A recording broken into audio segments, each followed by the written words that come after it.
अस्सलाम वालेकुम। प्रीवियसली हमने फ़ीडबैक एरर देख लिया था। फ़ीडबैक एरर क्या होता है, जब सेंडर ने रिसीवर को कोई मैसेज भेजा और रिसीवर ने देखा वहाँ एरर है तो वो वापस सेंडर को फ़ीडबैक भेजेगा, सेंडर उस एरर को सही करेगा और फिर जो है वो वापस भेजेगा। फ़ीडबैक एरर के जो है हमारे पास मुख्तलिफ जो है दो टाइप्स हैं। एक होता है ऑटोमेटिक रिपीट रिक्वेस्ट ARQ और फिर दूसरी होती है स्लाइडिंग विंडो।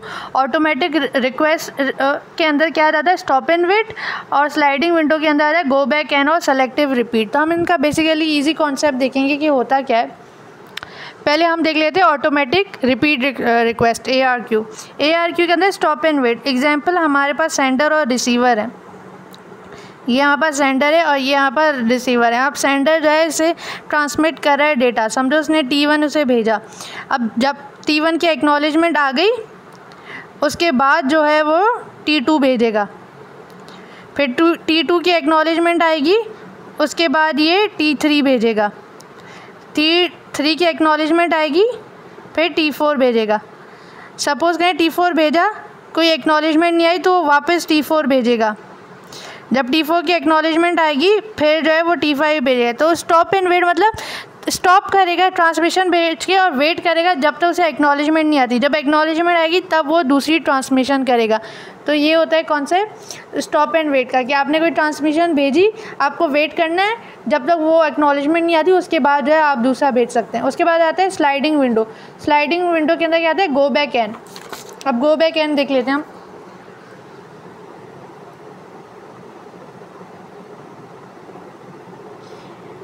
इसके अंदर क्या आती है, ये जो है हमारे पास स्लाइडिंग विंडो है, तो ये विंडो की मदद से काम करता है। अब समझे हमारे पास विंडो हमारे पास गिवन है 3, ये हमारे पास गिवन होगी, यहाँ पर सेंडर है और ये रिसीवर है।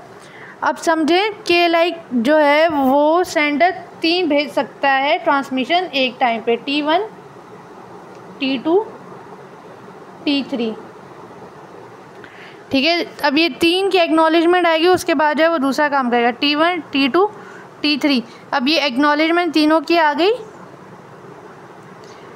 अब ये जो है फिर से 3 भेजेगा, T4 T5 T6, फिर इनकी एक्नॉलेजमेंट आएगी, फिर ये दूसरा भेज। तो sliding window go back and की मदद से काम करते हैं कि आप जो है ट्रांसमिशन भेजेंगे, उनकी एक्नॉलेजमेंट आएगी, उसके बाद काम करेंगे आप। अब गो बैक एंड में जो है एक नई चीज़ है, स्टॉप एंड वेट के अंदर आप एक एक करके वेट करते हैं कि लाइक एक चीज़ आएगी उसके बाद आप दूसरी भेजेंगे। समझे, हमने यहाँ पर 3 ट्रांसमिशंस भेजी हैं, T1 T2 T3।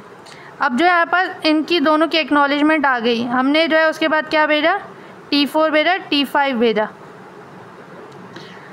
उसके बाद T3 की एक्नॉलेजमेंट नहीं आई थी तो हम T3 जो है वापस भेजेंगे, हम उसको गो बैक कर देंगे। इसी तरीके से अगर T1 T2 और T3 था, लाइक हम एक और सही से क्लियरली समझ लेते हैं, T1 T2 T3, हमने जो है 3 यहाँ पे विंडो हमारे पास गिवन थी, गो बैक के अंदर 3। अब T1 की एक्नॉलेजमेंट आ गई, T1 की आ गई तो आपने क्या भेजा, 3 के बाद क्या था, T4 भेजा।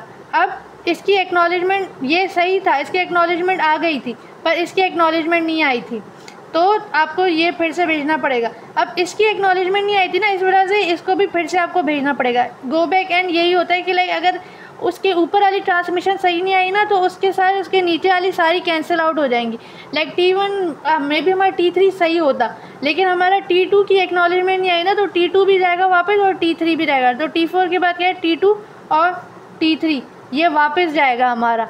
T4 तो T1 की वजह से आ गया, ये तो ऊपर था। अब सेकंड में मसला है तो उसके थर्ड में हम उसको चेक ही नहीं करेंगे, हम उसको गो बैक कर देंगे, भाई तुम T2 भी तुम वापस जाओ, T3 भी तुम वापस जाओ। ये होता है गो बैक एंड के लाइक एक की वजह से दूसरे को भी वापस आपको करना पड़ेगा। उसके बाद स्लाइडिंग विंडो के अंदर एक दूसरी टेक्निक आती है सेलेक्टिव रिपीट। हमने देखा कि लाइक इसके अंदर गो बैक के अंदर लाइक इसके अंदर मसला है तो इस वजह से हम इसको चेक ही नहीं करेंगे, हमें वापस रिपीट करना पड़ रहा है। अब सेलेक्टिव रिपीट के अंदर क्या होता है, जिस चीज़ के अंदर मसला है सिर्फ उसी को वापस भेजो और किसी को नहीं भेजो। लाइक एग्जाम्पल हमारे पास विंडो यहाँ पे गिवन है 3, T1 T2 और T3। हमारा T1 के अंदर प्रॉब्लम आ रहा है, ये दोनों सही थी, इसकी एक्नॉलेजमेंट आ गई, इसकी एक्नॉलेजमेंट आ गई। अब T1 के अंदर मसला आ रहा है, T2 की जगह दूसरी एक्नॉलेजमेंट क्या आ जाए, ट्रांसमिशन है T4 T3 की जगह T5। T1 के अंदर मसला था ना, तो T1 आप जो है वापस भेजो। आप इसके अंदर सिर्फ T1 को वापस भेज रहे हैं, बाकी को वापस नहीं भेज रहे हैं। T1 के अंदर अगर इसी तरीके से गो बैक एन होता तो T1 के अंदर मसला आ रहा था तो T1 भी वापस भेजो, T2 भी, T3 भी, उसके नीचे सारी वारी वापस भेजो, उसको भी हम रीचेक कर रहे हैं। पर सेलेक्टिव रिपीट के अंदर क्या होगा, जिस चीज़ के अंदर मसला है आप सिर्फ उसी को भेजो, बाकी किसी को नहीं भेजो। T1 के अंदर मसला है तो आप वापस सिर्फ T1 को भेजो, T2 की जगह T4 और T3 की जगह T5 को आप आगे भेज दो। आई होप आप लोगों को समझ आया होगा। Thank you.